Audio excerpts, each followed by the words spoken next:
আসসালামু আলাইকুম রহমতুল্লাহি বরকাতুহু। সম্মানিত প্রিয় মুসলিম ভাই ও বোনেরা, আর ইসলামিক টিভির পক্ষ থেকে সকলকে জানাই আন্তরিক মোবারকবাদ। আশা করি সকলে ভালো আছেন। আমি আলহামদুলিল্লাহ আল্লাহর রহমতে ভালো আছি। আজকে আপনাদের মাঝে আলোচনা করব ইচ্ছাকৃতভাবে রোজা না রাখলে তার শাস্তি কী হবে। চলুন আমরা জেনে নিই।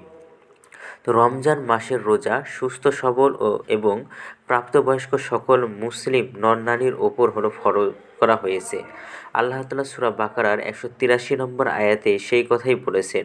শরীয়ত সম্মত কোনো কারণ ছাড়া রোজা ভাঙ্গার বিধান নেই। যদি কেউ উদাসীনতার কারণে রোজা ভাঙে তবে গুরুতর গুনাহের অংশীদার সে হবে।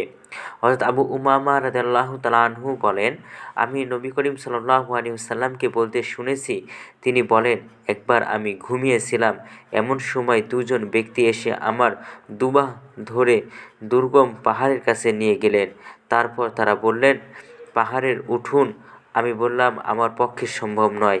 তারা বললেন, আমরা আপনার জন্য সহজ করে দিচ্ছি।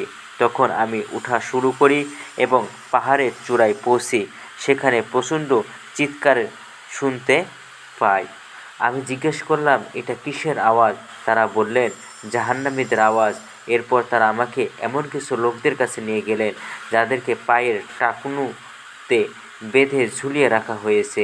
তাদের গাল ক্ষতবিক্ষত, তা দেখে রক্ত ছড়িয়ে পড়ছে। আমি জিজ্ঞেস করলাম, এরা কারা? তারা বললেন, এরা এমন রোজাদার যারা অকারণে রমজান মাসের রোজা শেষ না করেই ভাঙত।